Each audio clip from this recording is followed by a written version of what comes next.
gloire à Dieu. Le titre de mon message ce matin, quelle est ta destination?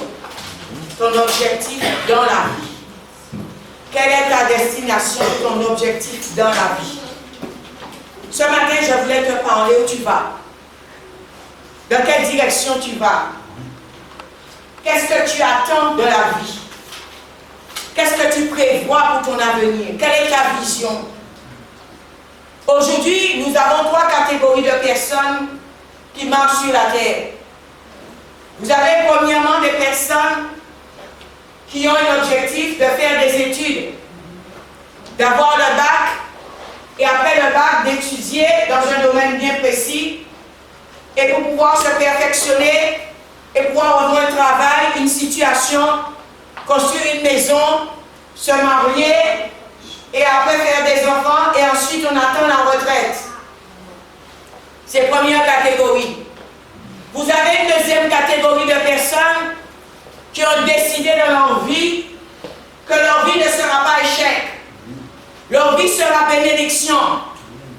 Leur vie, ils vont mettre les moyens qu'il faut pour pouvoir réussir, pour pouvoir avancer dans la vie, pour pouvoir vivre sur terre une vie glorieuse, une vie de bénédiction, une vie de grâce en grâce, une vie de percée en percée.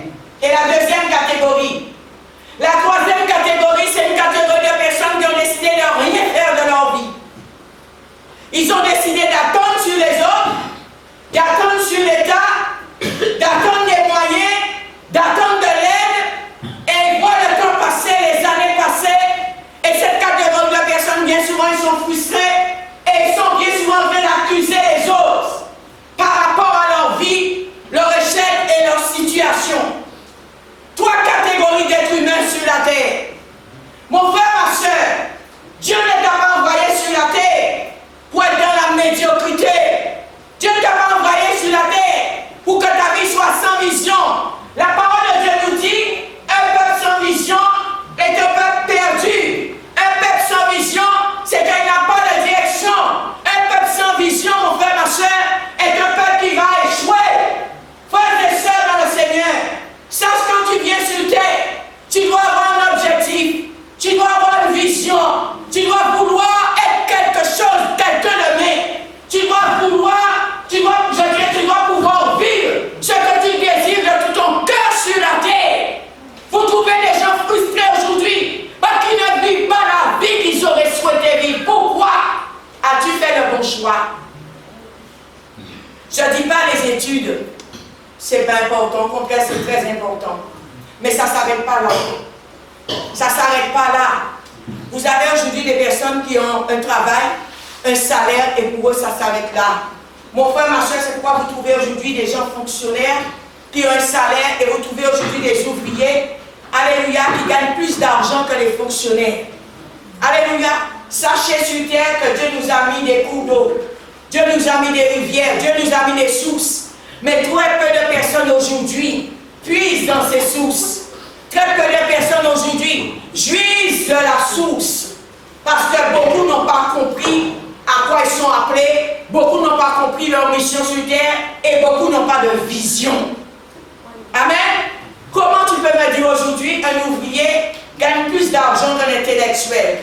Parce que l'ouvrier, alléluia, le fait déjà, il n'est pas allé peut-être très très loin à l'école, il se dit, je dois trouver un moyen de vivre.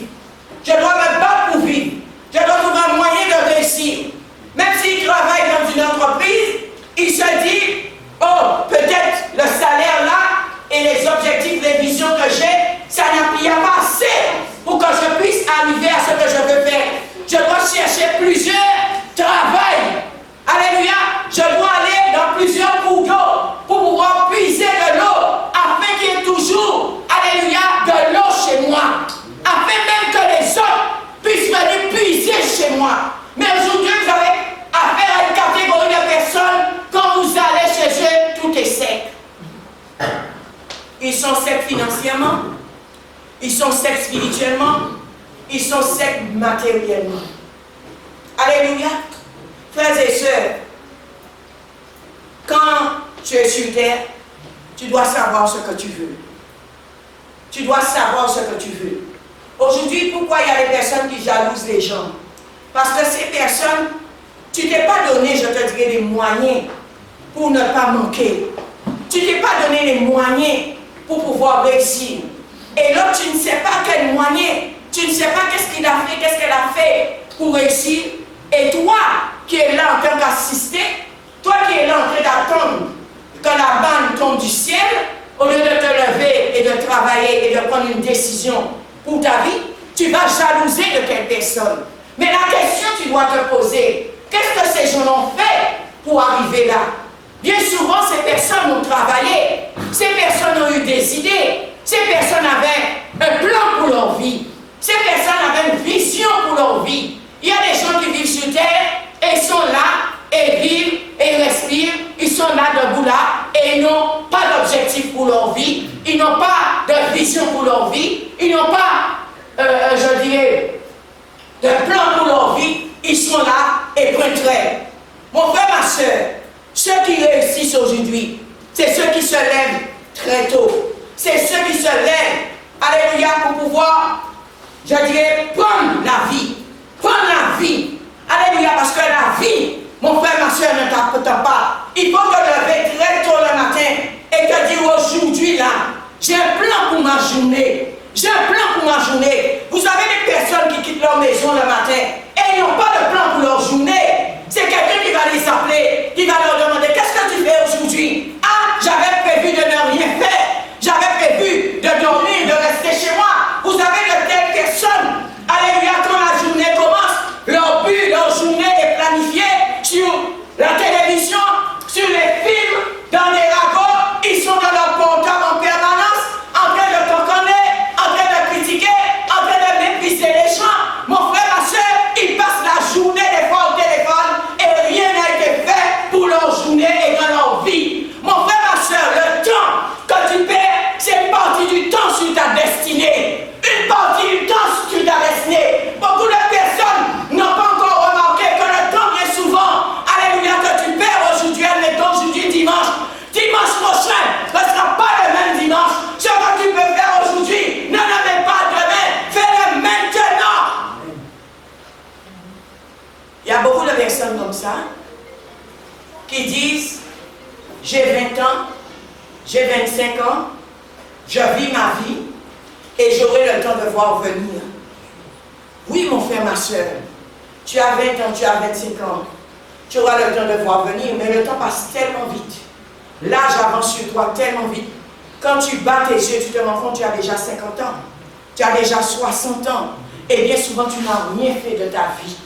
Parce que quand tu avais 20 ans, 25 ans, ton plan, alléluia, le plan que tu avais, c'était de vivre à la viva. C'était quand tu avais de l'argent, de claquer ton argent. C'était quand tu avais des biens, de les vendre à vil prix. C'est que quand tu avais du temps pour étudier, tu passais ce temps à aller danser peut-être dans les boîtes de nuit. Tu passais ce temps à aller t'amuser avec tes amis. Mon frère, ma soeur, le temps c'est de l'argent.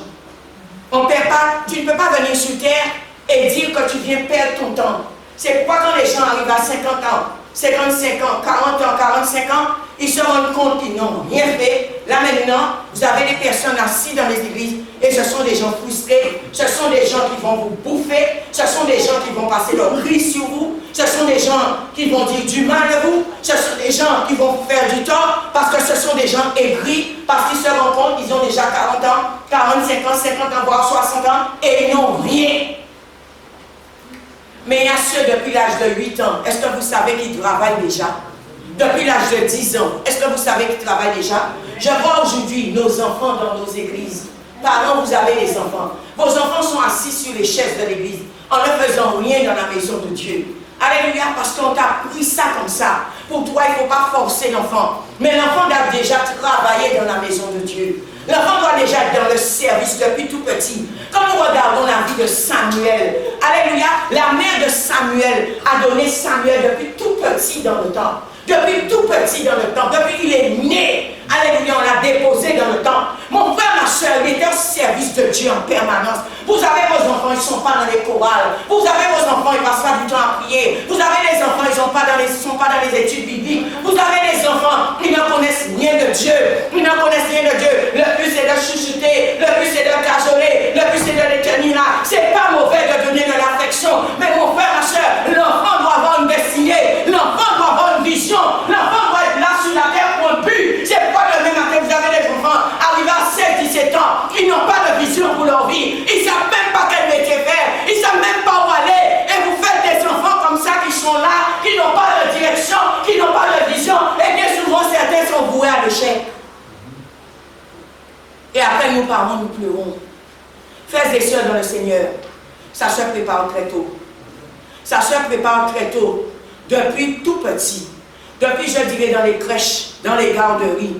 Tu vois un enfant qui veut faire quelque chose, tu le soutiens dans la chose et tu l'emmènes jusqu'à ce que cet enfant puisse entrer dans le plan que Dieu a pour sa vie. Il y a des enfants qui aiment des choses, alléluia, qui aiment peut-être la musique, qui aiment peut-être, alléluia, servir dans l'église. Il y a des parents qui les en empêchent, parce qu'eux-mêmes, bien souvent, des fois, certains parents, quand ils n'ont pas réussi, ils se disent, eh bien, toi, tu dois rester aussi comme moi. Et heureusement, ce n'est pas tous les parents qui sont comme ça. Heureusement, il y a des parents qui disent, si moi, je n'ai déjà pas réussi, toi, maintenant, tu vas réussir. Ce que moi, je n'ai pas pu faire, toi, maintenant, tu vas le faire. Dans les écoles que moi, je n'ai pas pu entrer, moi, je ferai mon possible que toi, tu ailles dans ces écoles-là. Mon frère, ma soeur, quel est ton objectif pour ta vie? Quel est le plan pour ta vie? Alléluia. Quel est le plan pour ta vie? Il y a des parents qui apprennent à leur enfant qu'à danser. Alléluia. Il y a des parents qui apprennent à leur enfant, alléluia, va voir tel homme, il va te donner de l'argent. Va voir tel monsieur, il va te donner de l'argent. Qui citent leur enfant à la prostitution. Mon frère, ma soeur, je vais te réveiller ce matin. Si tu es un enfant, si tu as une vie, un enfant de Dieu dans ta main, tu es là pour protéger cet enfant et pour l'aider à rentrer même dans sa destinée. Vous allez me dire, ses parents un manque de connaissances? C'est peut-être vrai. Mais si tu aimes ton enfant, tu veux un plan de bonheur pour ton enfant, non de malheur. Tu as un enfant né 11 h du matin, dort toujours dans ton lit.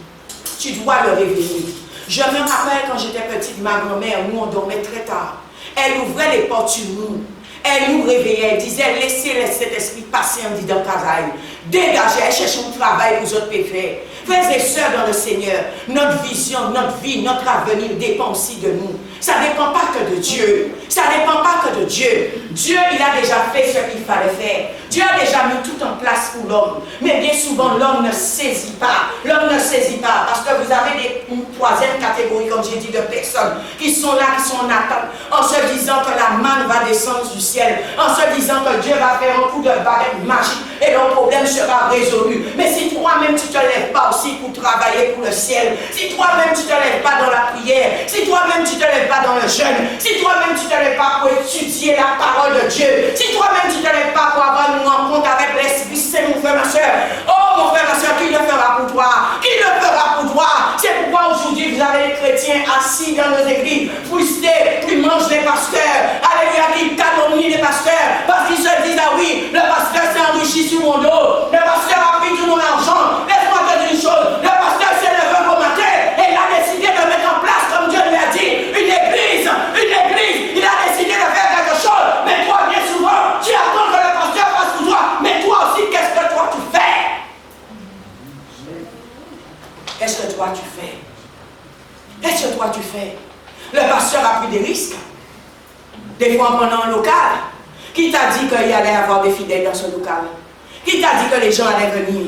C'est par la foi qu'il a fait les choses. Il a mis sa foi en action. Mais toi, où est ta foi? Toi, où est ta foi? Toi, quelle est ta vision? Quelle est ta vision? Qu'est-ce que tu veux pour ta vie? Mon frère, ma soeur, c'est pareil que le mariage. Il y a des gens qui se lèvent le matin, qui disent, je veux me marier. Mais nous avons aussi des personnes qui disent, eh bien, je vais continuer à vivre ma vie et à passer d'homme en homme. À passer d'homme en homme parce que je n'ai pas besoin de monsieur. Mon frère, ma soeur, c'est toi qui décides. Qu'est-ce que tu veux faire de ta vie? Amen. Ta destinée est dans ta main. Ton avenir est dans ta main. Alléluia. Ton avenir est dans ta main. Je répète, ta destinée est dans ta main. Si nous ne faisons rien et nous sommes là en train d'attendre, est-ce que vous pensez que Dieu va faire que les sangs les faire pour nous? Dieu regarde aussi qu'est-ce que vous faites. Qu'est-ce que nous faisons? Pour que Dieu puisse venir après et le bénir. Dieu veut aussi que tu travailles pour qu'il puisse venir après bénir le travail de tes mains. Mais si tu ne travailles pas, alléluia, comment on va faire quoi pour toi? Là-haut, là. Mon frère, ma soeur, si Dieu voit que tu n'as pas de plan, si Dieu voit que tu es là et que tu attends que le vent passe, tu attends que les mouches passent, alléluia, comment voulez-vous aussi que Dieu agisse pour vous? Alléluia, Dieu n'aime pas les paresseux. Dieu n'aime pas les paresseux. La paresse ne vient pas de Dieu. La parole de Dieu même nous dit que Dieu a travaillé 6 jours et le 7e jour il s'est reposé. La parole de Dieu nous démontre que Dieu lui-même a travaillé. Dieu avait un plan pour la terre. Dieu avait un plan pour le monde. Alléluia, chaque jour, il avait une vision. Il faisait quelque chose de différent. Toi, tes journées, tu les passes à faire quoi? Tu les passes à faire quoi?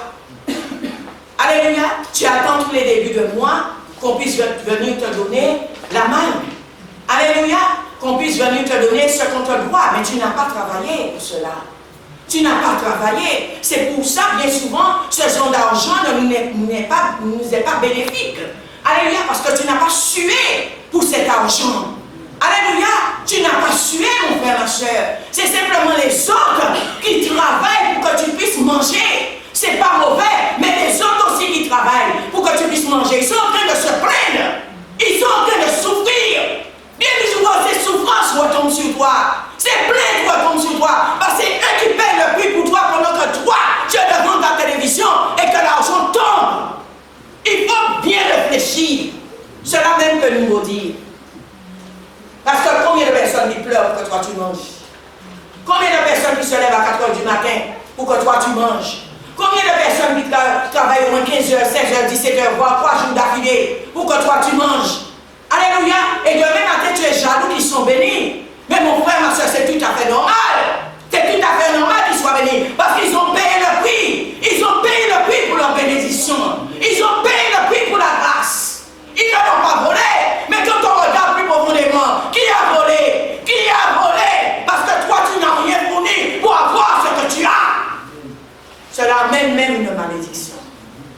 Amen. Nous allons ouvrir nos Bibles dans Genèse 2.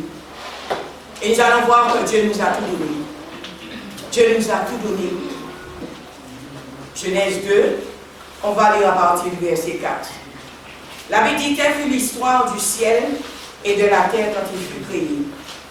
Lorsque l'Éternel Dieu fit la terre et le ciel, il n'y avait encore aucun arbuste des champs sur la terre et aucune herbe des champs ne poussait encore. Car l'Éternel Dieu n'avait pas fait pleuvoir sur la terre et il n'y avait pas d'homme pour cultiver le sol. Cependant, une vapeur montait de la terre et arrosait toute la surface du sol. L'Éternel Dieu façonna l'homme avec la poussière de la terre. Il insuffla un souffle de vie dans ses narines et l'homme devint un être vivant. L'Éternel Dieu planta un jardin en Éden, du côté de l'est, et y mit l'homme qu'il avait façonné. L'Éternel Dieu fit pousser du sol des arbres de toutes sortes, agréables à voir et porteurs de fruits, bons à manger. Il fit pousser l'arbre de la vie au milieu du jardin, ainsi que l'arbre de la connaissance du bien et du mal. Un fleuve sortait d'Éden pour arroser le jardin, et de là il se divisait en 4 voies. Le nom du premier est Pichon, et entoure tout le pays de Havila, où se trouve l'or. L'or de ce pays est pur. On y trouve aussi le bdellium et la pierre d'Onis. Le nom du deuxième fleuve est Gihon. Il entoure tout le pays de Kutch. Le nom du troisième est le Tigre. Il coule à l'est de la Syrie.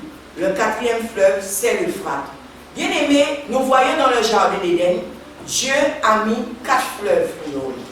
4 fleuves. Aujourd'hui, beaucoup de personnes vivent, je dirais, beaucoup de chrétiens, je veux m'arrêter sur les chrétiens. Beaucoup de chrétiens vivent hors du jardin d'Éden. Alléluia. Or, nous chrétiens, nous devrions vivre à l'intérieur du jardin d'Éden.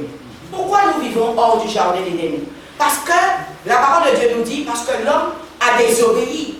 L'homme est tombé. Alors à ce moment-là, il a chassé l'homme du jardin d'Éden, qui fait que l'homme aujourd'hui vit hors du jardin d'Éden. Mais toi qui es né de nouveau, toi qui connais la parole de Dieu, toi qui as pris la décision de marcher dans l'obéissance, toi qui as pris la décision de faire les choses de Dieu, tu dois vivre à l'intérieur du jardin d'Éden. Tu dois vivre dans ce jardin. Le Seigneur dit dans sa parole qu'il a mis des apporteurs ayant du fruit agréable à la vue.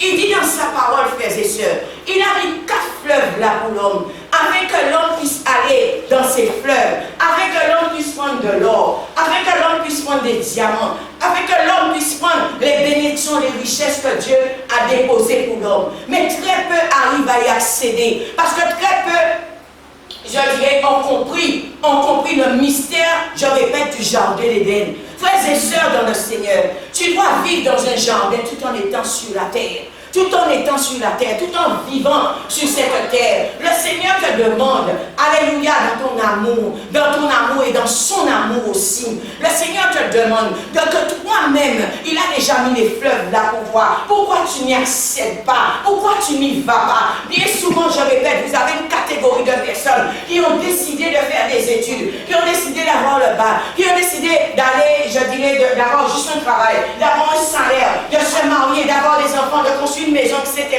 Et suite à cela, ils attendent la retraite. Tu es déjà dans un seul fleuve. Mais le Seigneur dit dans sa parole, il y a 4 fleuves qu'il a mis en Éden. 4 fleuves. Mon frère, ma soeur, tu devrais avoir des fleuves qui te donnent la bénédiction. Tu devrais avoir des fleuves qui coulent dans ta maison. Tu devrais avoir plusieurs sources de bénédiction pour que ta vie, pour que tu puisses vivre la gloire de Dieu sur la terre. Aujourd'hui, vous avez des personnes qui ne se foulent pas les côtes, qui se disent, moi j'ai un salaire, je m'attends à mon salaire. Mais mon frère, ma soeur, à la fin du mois, tu auras toujours des problèmes. Parce que le salaire, bien souvent, ne suffit pas pour que tu puisses vivre sur la terre. Tellement que les choses sont chères. Il te faut plus qu'un salaire. Il te faut plus qu'un fleuve. Il te faut 4 fleuves. Il te faut 4 fleuves. Bien souvent, les païens que vous appelez là, c'est eux qui ont les 4 fleuves. C'est eux qui ont compris le mystère des 4 fleuves. Ils n'ont pas que le salaire. Ils ont des entreprises partout. Ils ont la bénédiction qui sort de partout. Ils ont des choses partout. Ils touchent un peu à tout. Et bien souvent, des fois, quand nous voyons cette bénédiction arriver vers eux, on commence à dire que c'est le diable. On commence à dire, ils ont fait un fétiche. Ils ont fait quelque chose. Non, mon frère, ma soeur. Ils sont en train de pratiquer la parole de Dieu. Ils ne s'arrêtent pas une seule source. Ils ont plusieurs sources de revenus. Toi, combien de sources de revenus que tu as? Une seule source. Tu es en train même des fois d'égorger ton patron. Avant le 31, parce qu'avant le 31, tu n'as plus d'argent. Tu commences à le regarder avec des gros yeux. Tu commences à dire qu'il est méchant. Tu commences à dire que le mois est trop long. Tu commences à mal regarder le client parce que tu t'es appuyé sur une seule source. Mon frère, ma soeur, si cette source se ferme, si ton entreprise fait faillite demain, tu fais quoi? Nous, chrétiens, on ne devrait pas avoir une seule source. Tu dois avoir plusieurs sources de revenus. Si demain la boîte dans laquelle tu travailles dit qu'elle se ferme, et c'est là que vous emmenez les gens pour dormir. C'est là que vous demandez dommages, intérêts, toutes sortes de choses à certains patrons, vous voulez les égorger parce que tu t'es appuyé toujours sur une seule source. Non, mon frère, ma soeur, Dieu t'a donné 4 sources de revenus. 4 fleuves. 4 fleuves de bénédiction en Éden. Mais tu n'arrives même pas des fois à entrer en Éden pour pouvoir jouir de ces 4 sources. Parce que tu es figé. Ta vie s'arrête à je vais avoir un diplôme, je vais avoir un travail, je vais me marier, je vais faire des enfants, je vais construire une maison et j'attends la retraite. Voici la vie de beaucoup d'êtres humains. Il n'y a pas que ça dans la vie. Il n'y a pas que ça dans la vie. Bien souvent, vous êtes jaloux des richesses des gens. Demain, un tel achète une grosse voiture, une Jaguar qu'elle garde dehors. Tu vas être fâché. Tu vas être en rôle. Tu vas commencer à dire comment quelqu'un qui sert l'église se permet d'aller acheter une Jaguar. Cette personne peut-être aurait pu donner l'argent à l'église. Mais laisse-moi te dire une chose. Tu ne sais pas si cette personne ne donne pas à l'église. Tu ne sais pas combien de sources de revenus que cette personne a. Qui puisse se permettre une Jaguar, qui puisse se permettre une Ferrari. Les gens que vous méprisez bien souvent, frères et sœurs, c'est eux qui ont la bénédiction. C'est eux qui jouissent la bénédiction des enfants de Dieu. Parce qu'aujourd'hui, nous avons un évangile voilé. Nous avons des chrétiens voilés. Nous avons des enseignements voilés. Alléluia. Vous avez des personnes qui ont la Bible dans leurs mains, mais qui n'ont pas la révélation, alléluia, de Jésus-Christ. Qui n'ont pas la révélation de la parole de Dieu, parce qu'ils ne sont pas dirigés par l'Esprit Saint. Le Saint-Esprit lui-même m'a révélé dans son amour. Lui-même va te montrer qu'est-ce que tu dois faire. Lui-même va te montrer, à part ton travail, qu'est-ce que tu peux faire pour pouvoir devenir prospère. Qu'est-ce que tu peux faire pour avoir la bénédiction. Qu'est-ce que tu peux faire pour avoir le succès. Si tu es dirigé par le Saint-Esprit de Dieu parle, le Saint-Esprit de Dieu voit, le Saint-Esprit de Dieu marche, le Saint-Esprit de Dieu est en mouvement. S'il est au travers de toi, mon frère, ma soeur, il doit te montrer quelle direction prendre pour que tu puisses vivre la gloire de Dieu tout en marchant sur la terre. Il doit te montrer la direction d'Éden. Pourquoi aujourd'hui, certains chrétiens ne voient pas la direction d'Éden? Certains chrétiens n'arrivent pas à rentrer en Éden. Ils n'arrivent pas à rentrer dans le jardin d'Éden. Mon frère, ma soeur, nous voyons même l'histoire d'Adam. Alléluia, il s'est laissé diriger par le diable. Alléluia, lui et son épouse, ils sont allés manger le fruit défendu. Mais si tu es dirigé par le Saint-Esprit de Dieu, s'il y a un plan qui n'est pas de Dieu, qui vient vers toi, Dieu va te dire, n'y touche pas, mon frère, ma soeur, n'y touche pas, ne mets pas ta main dessus. Cette chose ne va pas t'emmener la malédiction, mais la malédiction. Mais si tu es dirigé par l'Esprit de Dieu, l'Esprit de Dieu va te dire, lève-toi ce matin, va au parcours là, fais telle action, va dans tel magasin, achète telle chose pour que tu sois béni. Voilà qui est Dieu. Frères et sœurs, tu as un évangile religieux. Tu as un évangile religieux. Un évangile pour toi, tu vas te mettre à genoux quelque part et Dieu va venir, va t'exaucer. Ce n'est pas toute prière que Dieu exauce. Tu pries depuis déjà 50 ans. Es-tu exaucé dans certains domaines? Tu ne peux pas être exaucé parce que tu ne mets pas ces domaines en pratique. Tu n'as pas de vision pour ta vie. Dieu ne travaille pas avec des personnes sans vision. La Bible dit un peuple sans vision, c'est un peuple sans frein. Comment Dieu va travailler avec des gens sans vision? Alléluia. Comment Dieu va travailler avec des personnes qui n'ont pas d'objectif? Avec des personnes, quand le jour se lève, ils sont assis dans leur maison devant novelas, ils sont assis dans leur maison en train de se goinfrer, ils sont assis dans leur maison avec leur portable depuis 6h du matin jusqu'à 18h, avec Marilyn, avec Pascal, avec Joseph, avec Georges, la journée passe ici. Comment voulez-vous que Dieu travaille avec de telles personnes? Dieu travaille avec des personnes qui se lèvent tôt, Dieu travaille avec des personnes qui se donnent les moyens, Dieu travaille avec des personnes qui ont une vision, Dieu travaille avec des personnes qui veulent, alléluia, travailler. Frères et sœurs dans le Seigneur, c'est comme ça ça marche. C'est comme ça ça marche. Si tu veux être un pasteur, si tu es quelqu'un qui dort très tard, tu ne peux pas être un pasteur. Tu dois être un lève-tôt. Tu dois être quelqu'un qui te lève pendant la nuit pour prier. Tu dois être quelqu'un qui prend des temps de jeûne. Tu dois être quelqu'un qui te retire. Tu dois être quelqu'un qui doit à l'extérieur de certaines choses. Si tu veux être un pasteur que Dieu t'utilise, il y a des choses sur terre qui ne sont pas pour toi. Vous voulez le pastorat, vous voulez le ministère, mais vous voulez le monde, vous voulez la vie, vous voulez le plaisir, vous voulez la distraction, vous voulez faire comme les autres frères et sœurs. Il y a des choses sur terre, mon frère, ma soeur. Si tu veux être quelqu'un moins par Dieu, qui ne sont pas pour toi sur la terre. Parce que Dieu veut que tu aies une vision. Quel type de pasteur tu veux être? Un pasteur juste pour enseigner? Un pasteur juste pour parler, pour vous dire « je suis pasteur ». Et c'est pourquoi vous allez trouver des personnes qui viennent dans les églises. L'Esprit de Dieu me disait ce matin. Et quand ils viennent dans les églises, ils voient un pasteur en place. Ils ont besoin de dire au pasteur ce que tu fais n'est pas bon. C'est moi qui ai la révélation. Mais laisse-moi te dire une chose. Si vraiment tu es un pasteur, Dieu doit te donner une assemblée. Et un peuple derrière toi. Tu ne peux pas dire que tu es un pasteur et tu viens voler l'assemblée et l'église de notre pasteur. Tu n'es pas un pasteur. Tu es un escroc. Tu es un charlatan. Mais tu n'es pas un envoyé de Dieu. Toute personne appelée par Dieu, que Dieu a vu ces gens avec une vision et que le Saint-Esprit est venu les épauler. Le Saint-Esprit va te donner la capacité, les moyens, alléluia, quel que soit matériel, quel que soit financier, quel que soit spirituel, quel que soit physique, pour soutenir ton pastorat. Quand les gens viennent vous dire, alléluia, que Dieu m'a aussi appelé, mais Dieu t'appelle dans l'appel de l'autre, ça n'existe pas. Quand Dieu t'appelle, Dieu aussi t'envoie. Et Dieu t'équipe avant de t'envoyer. Alléluia, ça n'existe pas. Mon frère, ma soeur, tout homme appelé par Dieu a une vision. Tout homme, tu es appelé, tu n'as pas de vision. Tu jouis de la vision de l'autre. tu es en train de faire copier-coller avec un autre, tu n'es pas appelé par Dieu. Ça s'appelle copier-coller. Quelle est ta vision? Si réellement tu es appelé. Et sache une chose, quand tu as une vision, Dieu t'envoie. Il te donne la provision.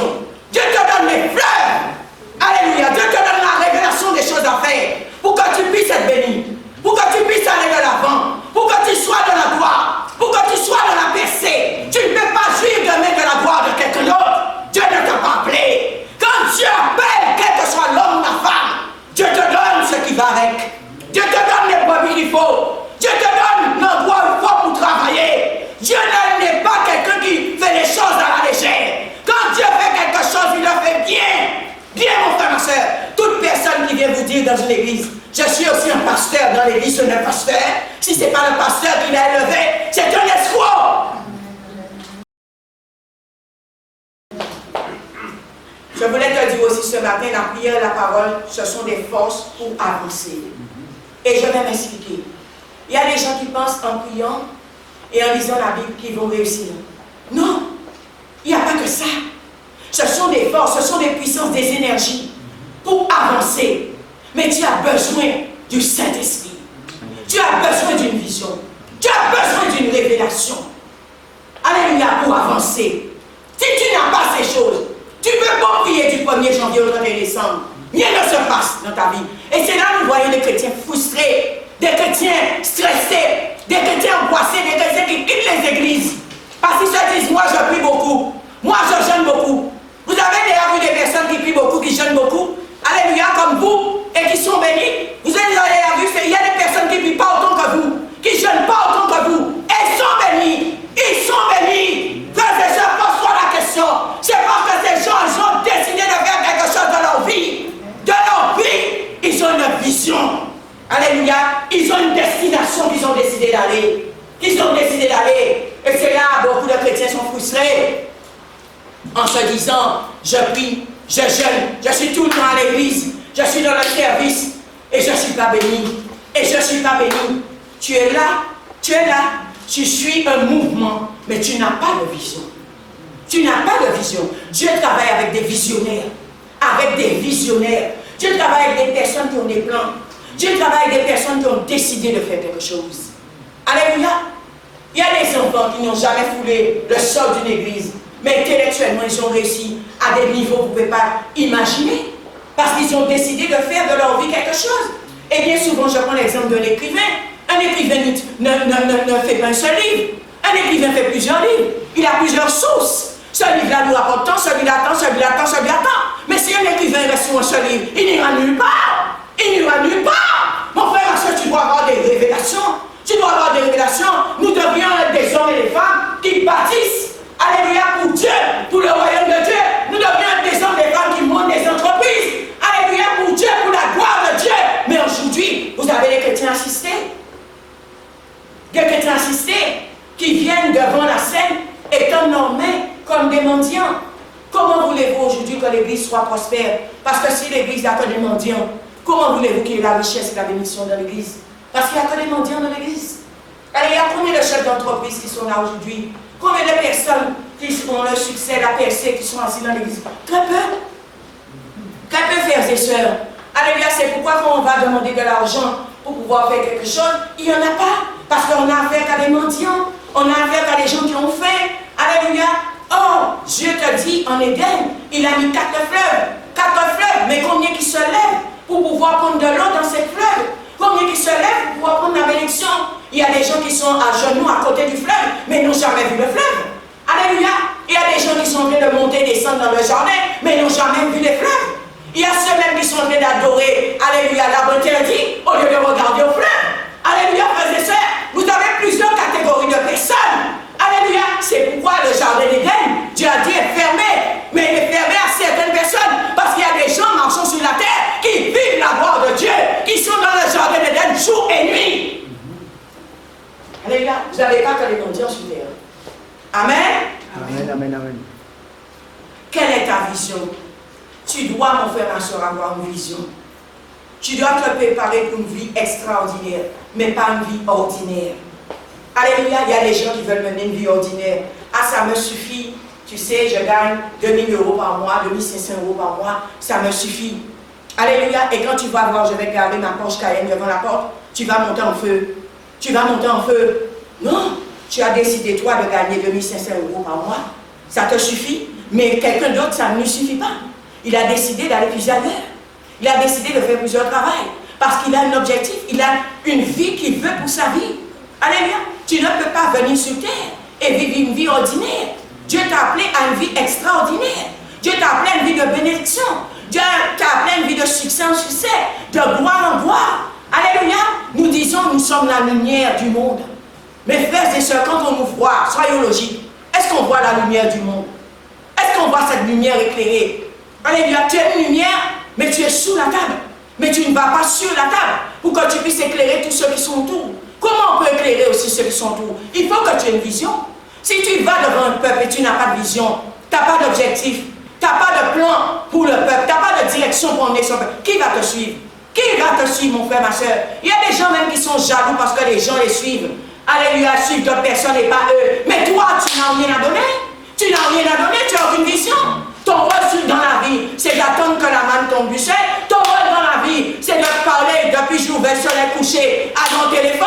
Il y a des gens qui ne peuvent pas suivre de telles personnes. Frères et sœurs, mon frère, ma soeur, soyons logiques. Pourquoi tu vas travailler pour un patron? Pourquoi tu vas dans une entreprise? C'est parce qu'il a quelque chose à te donner. S'il n'avait rien, je ne pense pas que tu seras allé tous les matins chez lui.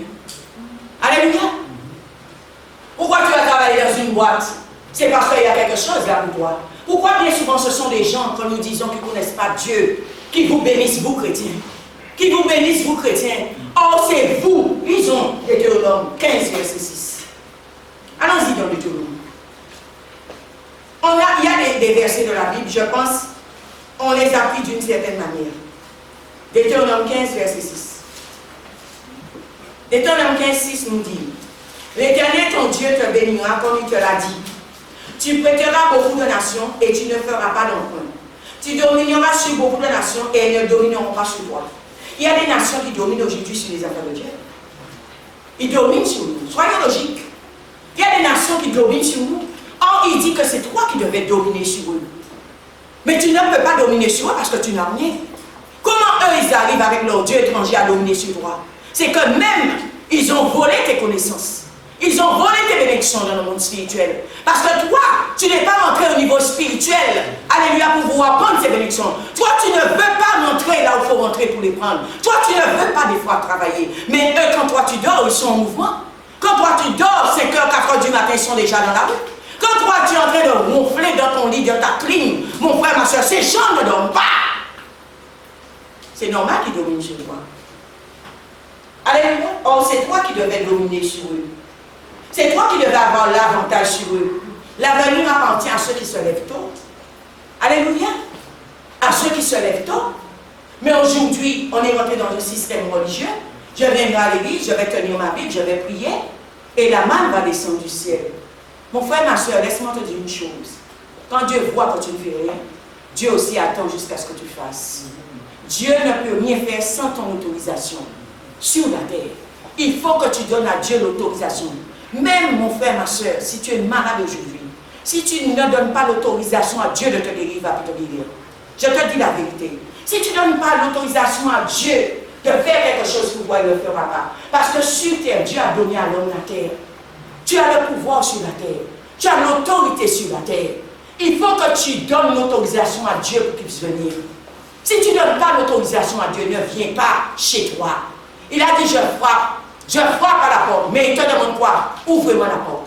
Ouvre-moi. Si tu n'ouvres pas la porte, qu'est-ce qu'il va entrer? Il ne va pas forcer ton cadenas. Je te dis la vérité. Il ne va pas forcer ton cadenas. Il attend que tu ouvres la porte afin qu'il puisse entrer et demeurer et souper avec toi. Et souper avec toi. C'est nous. C'est nous qui donnons l'autorisation à Dieu de faire des choses. Alléluia. Comment eux qui ne connaissent pas Dieu, ils donnent l'autorisation à leurs idoles, à leurs démons de faire des choses et travaillent pour eux. Et nous qui disons que nous avons le vrai Dieu, le Dieu tout-puissant, alléluia, nous ne pouvons même pas donner l'autorisation à Dieu de venir faire quelque chose pour nous sur la terre. Frères et sœurs dans le Seigneur, c'est toi-même qui te fermes les portes du jardin d'Éden. C'est toi-même. La Bible dit que ce sont les violents qui s'emparent du royaume de Dieu. Alléluia. Si tu ne forces pas la porte pour entrer, est-ce que tu penses que tu vas rentrer? Parce qu'il y a des gardes qui sont là.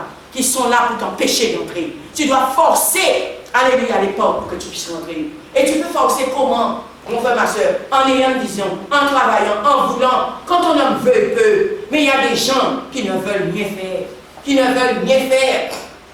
Alléluia. Si tu veux servir Dieu, qui va t'empêcher de servir Dieu? Qui va t'empêcher de servir Dieu? Y a-t-il un homme sur terre qui va t'empêcher de servir Dieu? Tu n'aurais ni ta famille, ni ton mari, ni tes enfants, ni tes grands-parents, ni aucune autorité de ce monde ne peut t'empêcher de servir Dieu parce que tu aurais pris la décision. Quelle décision que nous prenons? Quelle décision, frères et sœurs? Est-ce que nous prenons des décisions? Nous sommes plus souvent là en train de suivre un mouvement dans l'assistanat au lieu de nous lever le matin, de prendre une décision pour notre journée, de prendre une décision pour notre avenir, pour notre présent, pour nos enfants. Alléluia! Alléluia!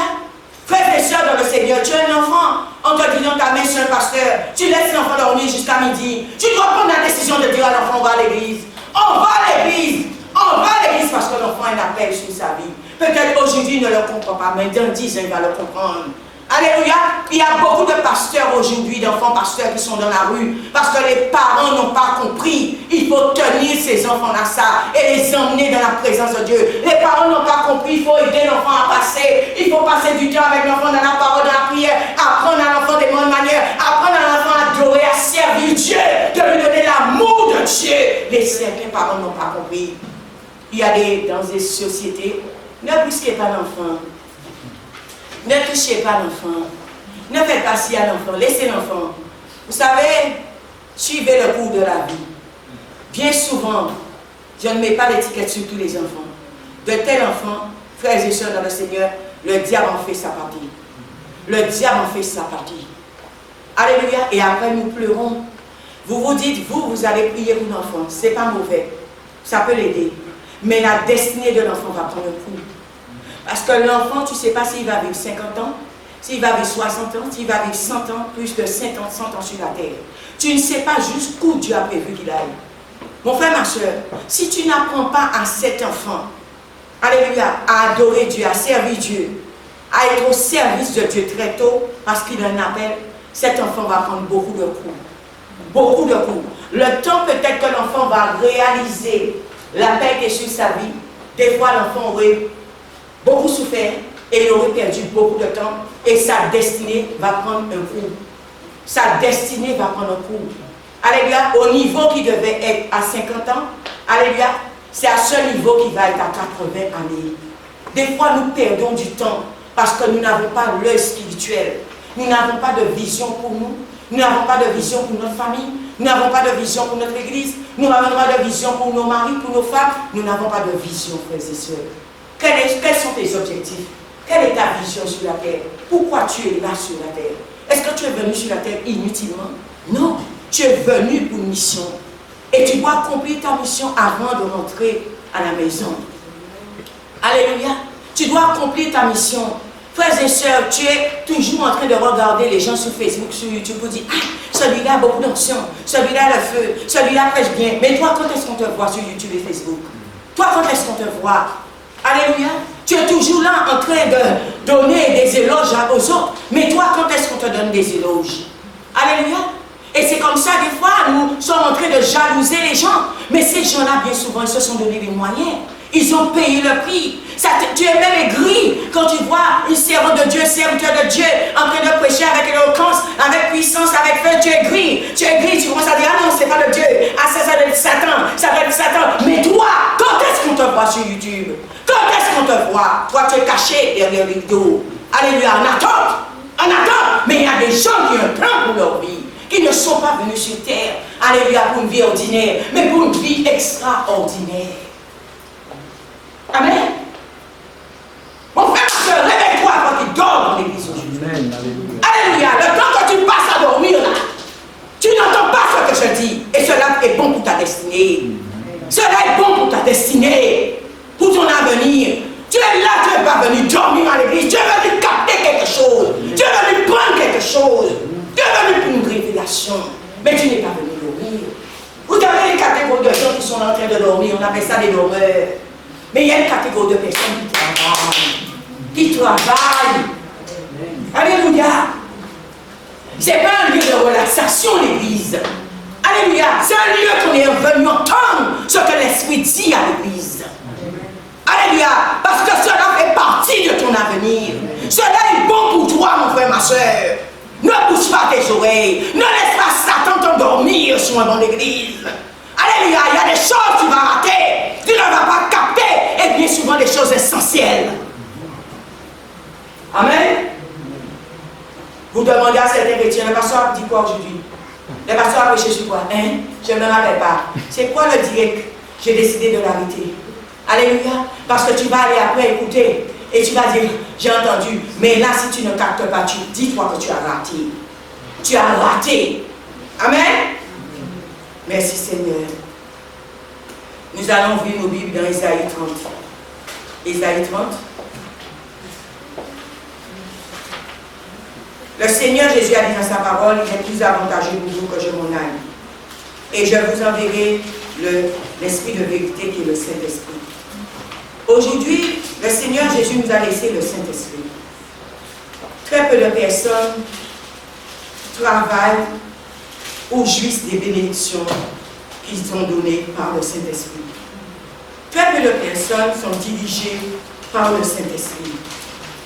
Frères et sœurs dans le Seigneur, nous avons un esprit qui s'appelle le Saint-Esprit. Nous avons une personne qui est là pour nous aider. Si tu as une vision et tu sens que tu n'en es pas capable, mais le Saint-Esprit de Dieu est là pour te donner la capacité. Le Saint-Esprit de Dieu, Jésus l'a laissé pour te donner les moyens, pour te donner la force. Il a dit quand tu es faible, il va te donner la force. Il a dit quand tu n'as pas de connaissance, il va te donner la connaissance. Il a dit quand tu n'as pas l'intelligence, il va te donner l'intelligence. Quand tu n'as pas les moyens, tu n'as pas la force, quel que soit là où tu es faible, le Saint-Esprit est là pour t'aider. Nous voyons, frères et sœurs, que Dieu nous a laissé une aide.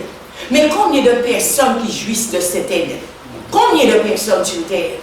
La seule chose, tout le temps, tu es en train de te plaindre. Tu n'as pas d'argent, tu n'as pas fait des études, tu n'as pas la force, tu ne sais pas parler, tu ne sais pas faire les choses, tu ne pourras pas faire. Voilà comment le diable et le monde vous limitent. Or, le Saint-Esprit est une aide. Le Saint-Esprit de Dieu est une aide, frères et sœurs. Une aide. Alléluia. Même parler, le Saint-Esprit de Dieu est là pour t'aider à parler. Le Saint-Esprit de Dieu est là pour t'aider à marcher. Le Saint-Esprit de Dieu est là pour te donner les révélations. Tu travailles quelque part, mais tu as des projets. Le Saint-Esprit de Dieu est là pour te donner une vision, pour te donner des projets. Alléluia. Aujourd'hui, qui profite du Saint-Esprit? Qui profite? L'Église aujourd'hui même ne profite pas du Saint-Esprit. Beaucoup de chrétiens ne profitent pas du Saint-Esprit. Alléluia. Le Saint-Esprit est là pour te donner les moyens. Il est là pour te donner le pouvoir, la puissance. Il est là pour te donner le feu. Combien qui profitent du Saint-Esprit? Qu'est-ce que tu commences à dire? Je ne vais pas y arriver. Mais le Saint-Esprit, Jésus l'a laissé pour que tu y arrives. Pour que tu y arrives. Les autres vont venir parler dans tes oreilles te disant tu n'as pas la force, tu ne vas pas y arriver. Mais dis-toi bien, Jésus nous a laissé l'Esprit Saint comme aide. Il n'y a rien que le Saint-Esprit de Dieu ne peut pas faire. Parce que le Saint-Esprit, c'est Dieu lui-même. C'est Dieu lui-même. Celui ou celle qui a compris la révélation du Saint-Esprit, ta vie ne peut pas être un échec. Ta vie ne peut pas être un échec. Ta vie ne peut pas être limitée. Jamais. Parce que le Saint-Esprit est illimité. Le Saint-Esprit est là pour te montrer les fleuves, pour te montrer les fleuves, pour te dire de piocher là, piocher là, piocher là. Dans tel domaine, tel domaine, tel domaine, tu vas réussir. Le Saint-Esprit est là pour envoyer vers toi les bonnes personnes. Le Saint-Esprit est là pour t'ouvrir les portes, pour que tu puisses rentrer. Combien de chrétiens aujourd'hui qui profitent de l'Esprit Saint? Combien? Tout le monde répète Saint-Esprit, Saint-Esprit, Saint-Esprit. Mais est-ce que le Saint-Esprit est en mouvement dans ta vie? Est-ce que je vois la manifestation du Saint-Esprit dans ta vie? Alléluia. Et on a la manifestation du Saint-Esprit comment? C'est plus que tu vas passer du temps avec lui, il va se manifester, se révéler à toi. Pourquoi les chrétiens aujourd'hui ne sont pas pris au sérieux? Parce qu'il n'y a pas de manifestation. Il n'y a pas de manifestation. Quand on te regarde, il n'y a rien. C'est le vide, c'est le chaos. Alléluia. C'est comme au début, avant même de la création. C'était le chaos sur la terre. Mais la parole de Dieu nous dit, l'Esprit de Dieu mouvait au-dessus des eaux. Il faut que l'Esprit de Dieu mouve dans ta vie pour qu'on voit qu'il y a une manifestation, pour qu'on te prenne au sérieux. Pourquoi nos parents aujourd'hui ne nous suivent pas? Parce qu'ils ne voient pas la manifestation du Saint-Esprit dans leur vie. Ils ne voient pas la gloire de Dieu. Ils ne voient pas les bénéfices du royaume de Dieu en nous. Ils ne le voient pas. Le Saint-Esprit est là pour te montrer quelle direction à prendre. Amen. Nous avons dit Ésaïe 30, alléluia, verset 21. Amen. Ésaïe 30, verset 21. On va lire depuis le verset 20. Amen. Depuis 20. Le Seigneur vous donnera du pain quand vous serez dans la détresse et de l'eau au milieu de l'oppression. Ton main ne se cachera plus à tes yeux, et tes yeux le verront. Dieu ne se cache pas à nous. Alléluia. Il se révèle à nous au travers du Saint-Esprit. Alléluia. Tes oreilles entendront. Alléluia. Dire derrière toi, voici le chemin à prendre. Marchez-y. Quand vous irez à droite ou quand vous irez à gauche. Alléluia. Tu entendras une voix te parler. Tu entendras quelqu'un te dire qu'est-ce que tu dois faire aujourd'hui. Si tu as une entreprise, moi c'est une expérience que j'ai faite. Tu entendras, il va te dire tu fais ça, tu fais ça, tu fais ça, tu fais ça. Mais il faut avoir une connexion avec le Saint-Esprit. Il faut avoir une relation avec le Saint-Esprit. Dieu, Jésus-Christ nous a laissé l'Esprit Saint. Je dis à nouveau, très peu profitent du Saint-Esprit. Or, c'est une aide pour chaque personne. Tes yeux le verront et tu entendras sa voix. Sa voix. Alléluia. Quand les gens me disent, ah, je ne sais pas quoi faire. Non, mon frère, ma soeur. L'Esprit de Dieu, s'il vit à l'intérieur de toi, il est là pour te dire qu'est-ce que tu dois faire. Si tu dois à la gauche, si tu dois à la droite, si tu dois aller devant, si tu dois aller derrière.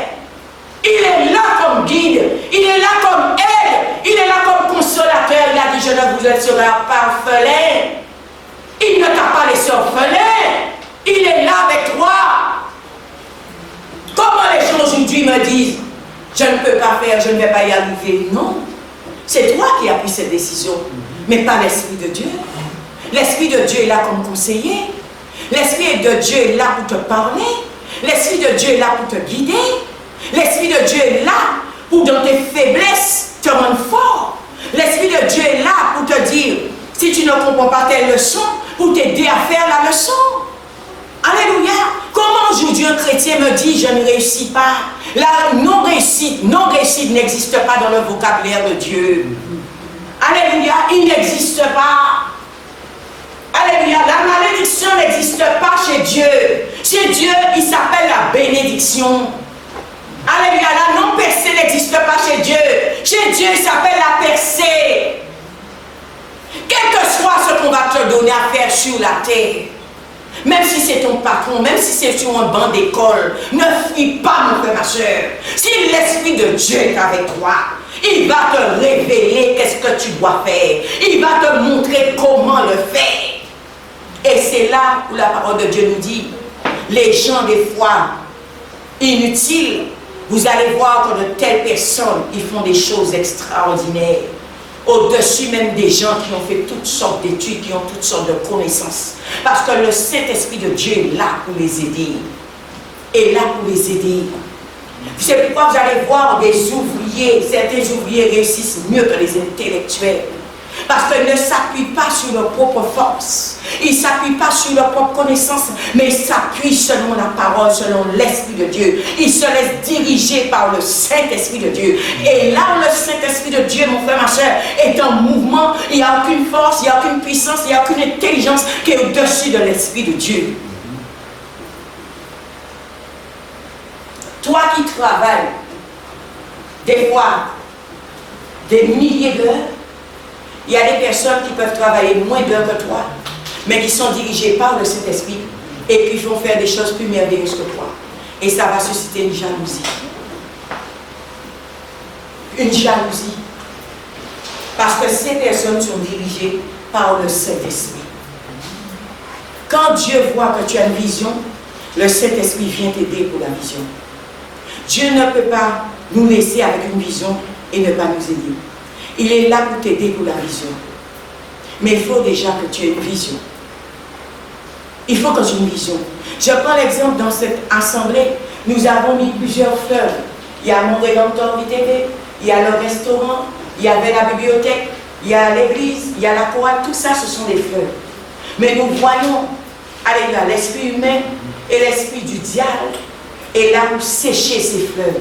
Parce que beaucoup ont dit, je ne me lève pas, je ne le fais pas.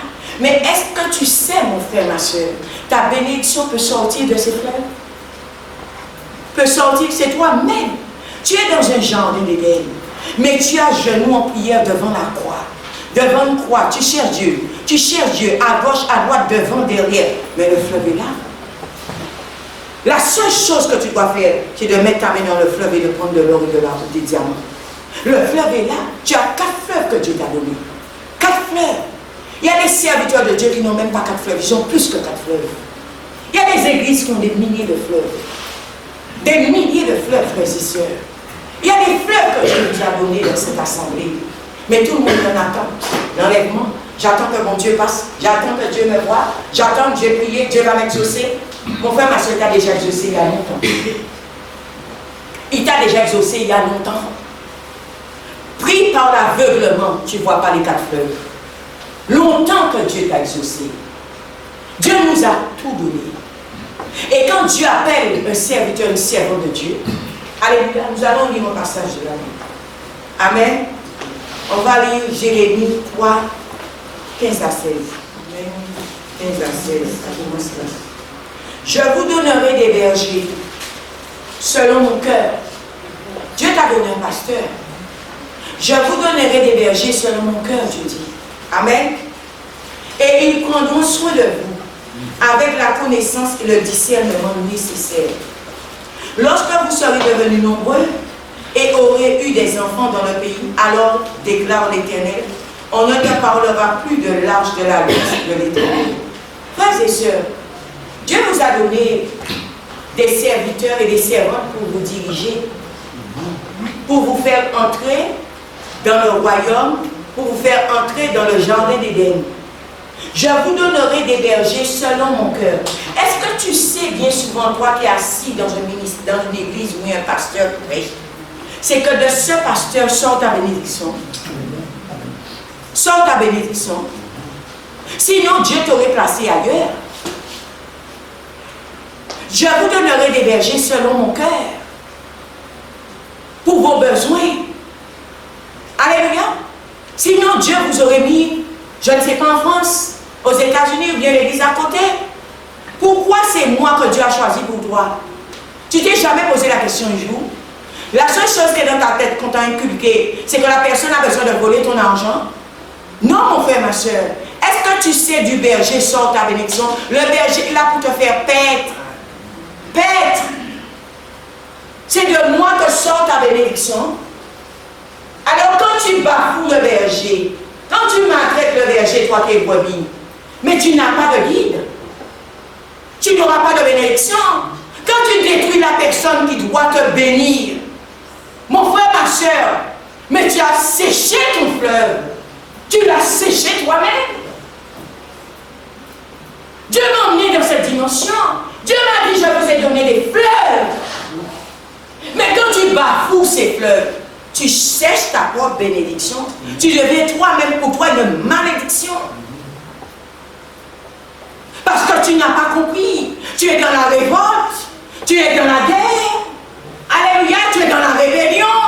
Tu es dans ta tête, ah oui, le pasteur ne va pas faire de moi ce qu'il veut, ce qu'elle veut. C'est moi, j'ai ma tête. Continue. Mais c'est toi-même qui sèches tes fleuves.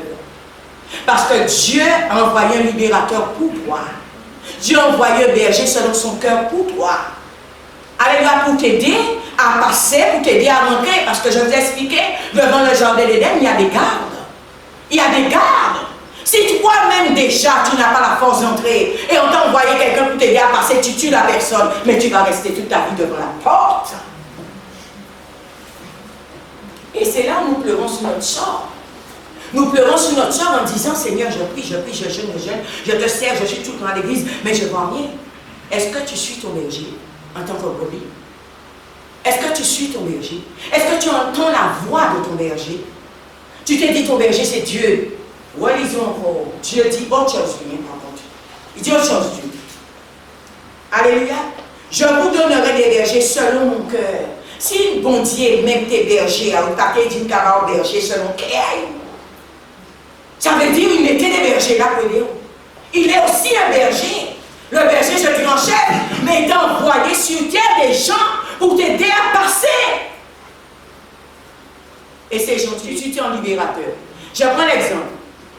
Voyez les gens qui rentrent dans le mariage. J'étais aujourd'hui en train de me préparer, le Saint-Esprit me parlait du mariage. Il m'a dit, Dieu te donne un mari, un bon mari. Mais qu'est-ce que tu fais? Tu le trompes. Tu commences à avoir des hommes dehors, des amants. Tu commences à dire du mal de lui partout. Alléluia, mais Dieu sait qu'il t'a donné un bon mari. Admettons, le monsieur te donne de l'argent, le monsieur prend soin de toi, peut-être tu n'as même pas besoin de travailler, il t'envoie faire des études, il t'a donné une belle maison, il t'a donné une voiture, il t'a donné tout. Mais quand tu commences à prendre du zèle, c'est ce qui nous arrive, on commence à prendre du zèle. Tu commences à devenir une femme importante, distinguée, parce que tu portes le nom de ce monsieur, qui est un titre. Qu'est-ce qui t'arrive? L'orgueil, l'arrogance, la fierté, la supériorité, toutes ces choses mauvaises, la méchanceté, t'envahissent. Et tu te sens déjà même au-dessus de cet homme. Parce que maintenant, ton argent commence à gonfler. Comme ton argent commence à gonfler, tu commences à te sentir supérieur à cet homme. Tu commences à le mépriser, tu as des enfants, tu dis aux enfants de ne pas écouter cet homme, tu commences à monter les enfants contre lui, toutes sortes de choses. Ce sont des choses qu'on voit dans les familles. Vous savez qu'est-ce qui arrive bien souvent? Alléluia. Soit cet homme demain matin se révolte, il te quitte. Ou soit s'il ne te quitte pas, c'est toi qui vas te retrouver dans une situation où tu risques de tout perdre. Frères et sœurs dans le Seigneur, quand tu détruis la source, le fleuve, là où tu vas prendre l'or, tu mets avec du pétrole, tu mets de l'acide dans ce fleuve. Où iras-tu demain prendre encore de l'or et des diamants? Mais c'est là où je dis que les gens doivent se réveiller. Tu as un bon mari. Pourquoi tu ne prends pas soin de lui? Pourquoi tu ne bénis pas le ciel de t'avoir donné un bon mari? Pourquoi tu ne bénis pas le ciel de t'avoir donné un bon pasteur? Pourquoi tu ne bénis pas le ciel de t'avoir donné un espace où tu peux écouter l'évangile, où tu es au frais, où tu peux t'exprimer, où tu peux travailler pour Dieu librement? Pourquoi tu ne bénis pas Dieu pour ça? La seule chose, tous les jours, tu es derrière Dieu. Oh Seigneur, tu vois, le pasteur est méchant. Oh Seigneur, tu vois, mon mari est méchant. Oh Seigneur, tu vois, il me donne pas ce que je veux. Tu es comme un enfant mal élevé. Alléluia. Et un enfant sans éducation. Au lieu de jouir et de dire à Dieu merci pour ce qu'il t'a donné. Dieu t'a donné un bon mari, mais tu commences à faire que des bêtises. Tu vas perdre ce mari en chemin. Un jour, il va se révolter, il va te quitter. Même s'il te laisse dans la maison, tu ne trouveras plus jamais un mari comme ça. Même si demain tu as un autre mari qui lui ressemble, ce ne sera jamais lui, ce sera sa copie, mais ce ne sera pas son original. Frères et sœurs dans le Seigneur, il y a des gens que Dieu vous a bénis. Il y a des gens que Dieu vous a tout donné. Il y a des gens que Dieu vous a envoyé vers des bonnes personnes. Vous allez shooter ces personnes-là. Vous allez donner un coup de pied aux fesses à ces gens-là. Mais aujourd'hui, vous pleurez. Vous êtes devant un fleuve, frères et sœurs, qui est asséché. Mais qui l'a séché, c'est toi-même. Pareil pour les patrons. Vous travaillez dans une entreprise. Bref. Patron méchant. Patron va ramasser l'argent. Patron là, il va comprendre. Vous connaissez qui Jean patron là, dans l'entreprise? Vous connaissez qui Jean qui fait au travail? Vous connaissez qui Jean il monte en entreprise à la journée, vous pas manger, vous toute famille. Mais on va mépriser matin, midi et soir. Au lieu de prier et de bénir le ciel comme mon côté, bon Dieu, vous pouvez manger. Ou faire case, c'est grâce à l'entreprise là. Ou acheter l'auto, c'est grâce à l'entreprise là. Ou non, l'opération pour faire, c'est parce que nous sécurité sociale. Patron là, il était bien gentil de prendre le météo là quand même. Parce qu'il était prendre le monde. Mais tu méprises cet homme, tu méprises l'entreprise dans laquelle tu travailles. Tu méprises l'entreprise dans laquelle où tu manges. Et après, demain matin, on dit qu'on souffre. On dit qu'on souffre. Quelle est notre vision, frères et sœurs? Quels sont nos objectifs sur la terre? Tu es en train de bafouer, de piétiner ce que Dieu t'a donné. Pour toi, Dieu ne voit pas ça. C'est le patron qui est méchant. Tu ne sais pas comment cet homme, cette femme a eu son entreprise. Et il a été généreuse de te donner un travail parce qu'il aurait pu embaucher quelqu'un d'autre. Mais aujourd'hui, c'est toi qui lui casses le pied, c'est toi qui lui donnes toutes sortes de grèves. Et vous voulez que Dieu prenne plaisir dans ça, que Dieu vous bénisse dans ça, que Dieu vous approuve dans ça? Non, ça marche pas ainsi. Tu attires vers toi quoi? La colère et la malédiction. et la malédiction. Je vous ai donné des bergers selon mon cœur, selon moi. Bien souvent, il y a des gens qui souffrent. C'est pas parce qu'on leur a fait des fétiches. C'est parce que tu t'es rébellé, frères et sœurs, contre la personne que Dieu a mis là pour toi pour t'aider. Il y a des femmes aujourd'hui qui disent, j'ai pas de chance. Mais combien d'hommes qui sont venus te demander en mariage que tu as senti, tu étais belle, tu étais, alléluia, tu étais jeune, tu étais fraîche. Ah, monsieur me ressemble pas, t'as la passe en moi, t'as la passe en moi, t'as la passe en moi, t'as la passe d'argent. Je dis, je vous plairai. Mais Dieu t'a donné. Dieu t'a donné. Quelle est ta vision? Quel est ton jeune objectif pour ta vie? Qu'est-ce que tu veux pour toi-même? C'est nous-mêmes qui détruisons notre propre destinée. Alléluia. Parce qu'on ne prend pas des fois les bonnes décisions. Amen. Merci Seigneur. On va aller dans 1 Pierre 2, verset 9.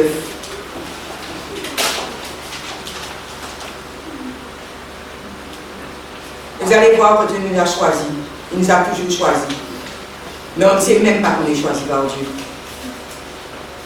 1 Pierre 2, verset 9. Vous êtes un peuple choisi par Dieu. Amen. La parole de Dieu nous dit, Amen, verset 9. Vous, au contraire, vous êtes un peuple choisi. Vous êtes un peuple choisi. Nous sommes choisis pour vivre la gloire de Dieu. Mais qui vit la gloire de Dieu? Amen. Des prêtres royaux, une nation sainte, un peuple racheté, afin de proclamer les louanges de celui qui vous a appelé des ténèbres à sa merveilleuse lumière. Nous sommes choisis par Dieu. Et quand je regarde, je dis à Dieu, nous sommes choisis. Mais est-ce qu'on a compris pourquoi nous avons été choisis? Est-ce que beaucoup de chrétiens ont compris pourquoi ils sont sortis d'Égypte? Et pourtant, quand nous sommes sortis d'Égypte, nous ne sommes pas sortis d'Égypte les mains vides. Nous sommes sortis d'Égypte avec beaucoup de richesses. Mais il y a beaucoup qui ont perdu toutes ces richesses en chemin, parce que si on montrait dans l'idolâtrie, dans la sistana, ils sont montrés dans la religion, ils ont été voilés, il y a ceux qui ont été perdus en chemin, il y a ceux qui sont morts en chemin. Est-ce qu'on a compris, nous sommes choisis? Moïse, quand il est allé devant Pharaon, imaginez-vous si Moïse n'avait pas une vision. Est-ce que Moïse aurait pu parler de Pharaon? Je ne crois pas. Parce que Pharaon avait une vision pour l'Égypte, pour le peuple égyptien. Pharaon avait un objectif à atteindre. Si un homme sans vision va voir un homme qui a une vision, mais il te prend pour un pépin. Il te prend pour un pépin. Et c'est pourquoi je dis des fois, il ne faut pas faire alliance avec n'importe qui. Même quand vous priez, il ne faut pas prier avec n'importe qui. Quand vous marchez, il ne faut pas marcher avec n'importe qui. Parce qu'il y a des personnes, si vous marchez avec eux, ils n'ont pas de vision. Avec quand vous avez un ami, vous avez une vision pour votre vie. Vous avez un plan pour votre vie, pour votre famille, pour votre futur, pour votre destinée. Et vous êtes avec un ami tous les jours, c'est la distraction, c'est danser, c'est border, c'est vrai, c'est manger, c'est festif, c'est toutes sortes de choses qu'a dormi depuis, je voudrais se coucher, c'est fumer, c'est vrai, alcool. Vous allez où avec de telles personnes? Vous allez où avec eux? C'est pas avec tout le monde qu'on prie, frères et sœurs. Il y a des gens qui peuvent vous ralentir dans la prière. Parce qu'ils ne sont pas au niveau que vous priez. Je vous dis la vérité. Des fois dans mes églises, on a besoin. Dieu m'a dit, vous avez besoin de râler, mon événement. Ni les gens pas ni moyen de râler, parce que marrer ou marrer. Ils n'ont pas la même vision qu'ils ont. C'est pourquoi des fois sur ta route, il y a des personnes, il faut les mettre de côté. Même Jésus-Christ, Dieu m'a révélé. Jésus avait 12 disciples, mais Jésus-Christ ne marchait pas avec tout le monde. Il y a des fois quand Jésus devait faire certaines prières d'arrêt seul. Moïse même, Dieu lui a dit, tu montreras seul sur mon mont Sinaï, parce que j'ai quelque chose à te transmettre pour le peuple. Ils vont rester en bas. Il y a des gens, il ne faut pas aller avec eux. Quand vous avez un plan, vous avez un objectif pour votre vie. Parce qu'ils vont vous tirer en arrière. Parce qu'ils font partie de la charrue arrière. Ils n'ont pas de vision pour leur vie. Leur vie, frères et sœurs, c'est border à piller. Leur vie, c'est cancan, c'est murmure. Leur vie, c'est prends par là, prends par là. Depuis que je vais sur les coucher, on va pilonner en voiture comme ça. Boum, boum, tout toute la journée, ils ont brûlé la rue. Alléluia, parce qu'ils n'ont rien à faire de leur journée. De telles personnes, vous serez nulle part avec eux. Il y a des gens qu'on aime bien, mais il y a des gens, des fois, il faut les laisser à côté. Regardez Lot et Abraham. Il fallait qu'Abraham se sépare de Lot. Ce n'est pas que vous ne les aimez pas, mais c'est ainsi va la vie. Il fallait qu'Abraham se sépare de Lot, parce que ça allait devenir un problème. Il y a des gens qui disent, ah, on commençait à vers, et comment on commençait à vers, à part tout le monde qui commençait à vers, il doit finir à vers. Il y a des gens qui vont rester avec vous jusqu'à la fin. Mais il y a des gens qui ne sont pas appelés à rester avec vous. Si vous voulez demain devenir un roi, mon frère, ma soeur, il faut voir des gens qui ont la même vision de royauté que vous. De royauté que vous. Mais si vous avez des gens qui ont la vision de domestique, qui ont la vision d'esclave, ils ne feront jamais de vous un roi. Parce qu'ils n'ont pas l'esprit du roi. Ils n'ont pas l'esprit du roi. Quand vous allez les mettre dans un château, écoutez-moi bien, frères et sœurs, la première des choses, déjà ils vont commencer à trembler, ils ne vont pas rentrer dans le château, et la première des choses qu'ils vont aller faire, c'est qu'on le balai. Parce que leur vie s'arrête au balai. Mais toi qui as une vision pour ta vie, tu vas aller prendre la chaise du roi pour t'asseoir. De telles personnes, quand vous les mettez à vos côtés et vous suivent, ils vont essayer de vous arrêter. Parce qu'ils n'ont pas votre vision. Ils vont dire, mais pourquoi il vient d'apprendre? Il a senti j'assis en les chaises à moi, mais vous, où ça que vous vivez moi? Donc c'est de telles personnes que vous trouvez aujourd'hui qui font la sorcellerie aux gens. Alléluia, je vous dis la vérité, c'est eux les sorciers. Parce qu'ils n'ont pas votre vision. Ils n'ont pas la vision du roi.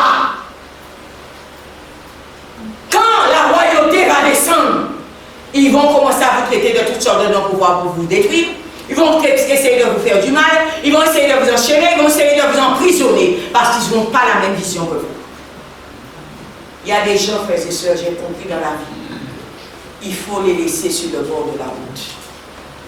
Alléluia, et continuez votre chemin. Cela ne veut pas dire, je répète, vous ne les aimez pas. Priez pour eux, mais ils ne vont pas dans la même direction que vous. Ils ne vont pas dans la même direction que vous. Il y a des gens, quand ils voient que vous évoluez, vous avancez, tous les jours ils sont derrière vous parce qu'ils ont besoin de vous tirer. Je vous donne un conseil, frères et sœurs. Quand dans le monde spirituel, vous avez suivi de quelque chose, coupez les chaînes, brisez les liens. Alléluia, il y a des gens qui enchaînent des gens parce qu'ils vont aller trop vite. Ou quand ils trop vite, fait couper les en papier. Mon frère, ma soeur, toi qui es un enfant de Dieu qui prie, tu rentres dans le monde spirituel, quand tu as vu de telles choses, détruis ces choses et continue ta route. Continue ta route. Alléluia. Ni des gens qui disent, ah, c'est ça qui est l'argent. Laisse-moi te dire une chose, mon frère, ma soeur. Laisse-moi te dire une chose. Toi qui es assis aujourd'hui là, toi qui es assis dans l'église aujourd'hui sur une chaise, ce qui est sur toi là, tu l'as acheté, tu l'as pris dans le canal, tu l'as acheté, n'est-ce pas? Tout sur cette terre a besoin d'argent. Tout. La majorité. Même pour se faire soigner aujourd'hui, tu as besoin d'argent. Ne va pas payer l'hôpital, ne va pas payer le médecin, là. Tu vas voir s'il va te donner une ordonnance. Réveille-toi, lève le voile devant tes yeux. Amen. On va pas dire d'avoir l'amour de l'argent, mais tu as besoin d'argent. Amen. Amen. Tu es un enfant appelé à une destinée. Amen. Tu es appelé à une destinée, mon frère, ma soeur. Et l'unité de la destinée, c'est le temps. C'est le temps. Tout ce qui prend ton temps inutilement prend du temps sur ta destinée. Les gens là qui prennent ton temps inutilement, ils prennent une part de ta destinée. Le temps que tu restes à cantonner, à critiquer, ils prennent une part de ta destinée. Le temps que tu restes à réfléchir sur les méchancetés qu'on t'a fait, ils prennent une part sur ta destinée. Le temps que tu restes là à ne pas prier, c'est une part de ta destinée qu'on prend dans le monde. Les gens là dans les églises qui ne prient pas, vous passez des journées à ne pas prier, à ne pas lire la Bible. Sachez, chaque jour là, tu perds du temps, tu ne pries pas, tu ne lis pas la Bible. Tu as perdu une partie de ta destinée. Ta destinée fait partie de tes prières.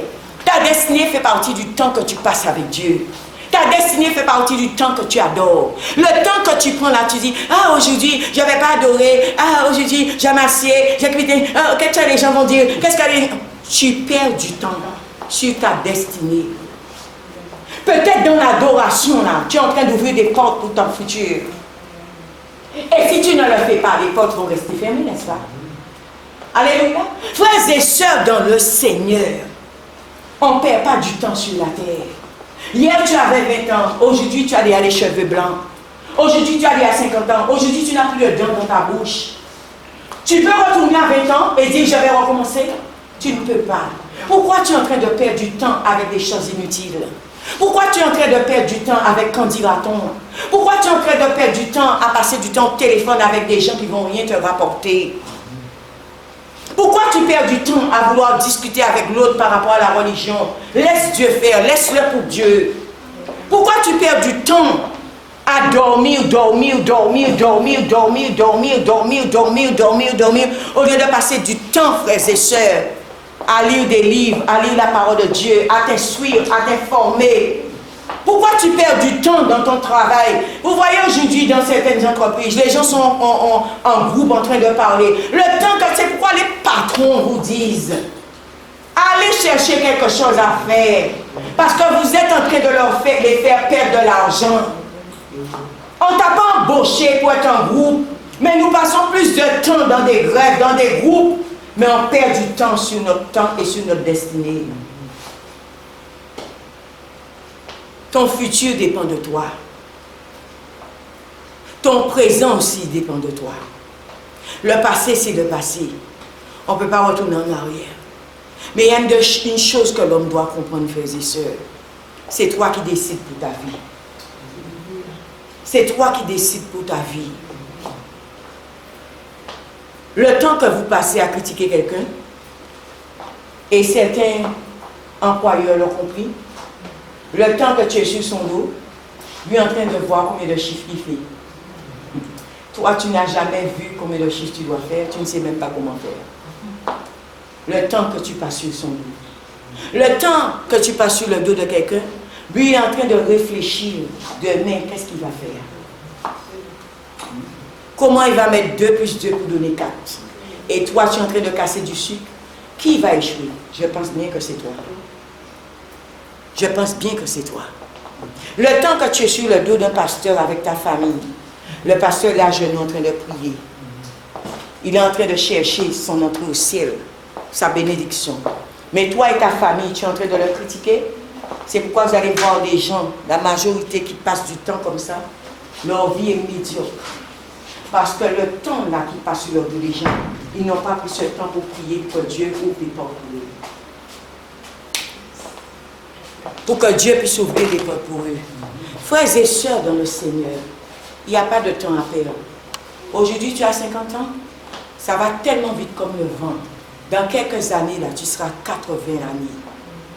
Alléluia, c'est à 80 ans, tu vas te mettre en mouvement dans la prière, tu sais, fatigué. Tu n'as plus l'énergie que tu avais à 50 ans, à 40 ans, à 20 ans. Tu vas chercher cette énergie, mais tu ne l'auras plus parce que ton physique a vieilli. Ton corps extérieur a vieilli. Peut-être pas l'esprit, parce que l'esprit reste normal, il ne bouge pas. Mais je veux te dire une chose, pendant que tu es dans la vigueur de la vie là, tu es en train de passer du temps à dormir. Je suis fatigué, je suis fatigué, je suis fatigué. Mon frère, ma soeur, vous savez, moi je suis un pasteur. Quand la fatigue, on va dire fatigue, écoutez bien quand on dit, je vais en viser prier dire.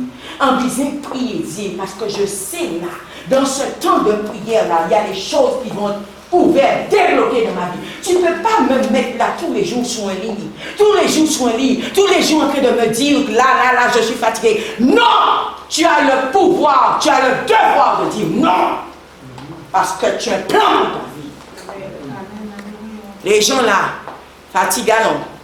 Allons, fatigue. Allons, va dormir, fatigue. On va dormir. Fatigue, c'est un esprit. Hein? On va dormir, fatigue. On va sur le lit. Il te montre le lit. Ding, ding. Ding, ding, ça vient de coucher. Mon frère, ma soeur, les heures passent, la journée passe et tu n'as rien fait. Tu n'as rien fait. Et après, tu vas pleurer sur ton sort.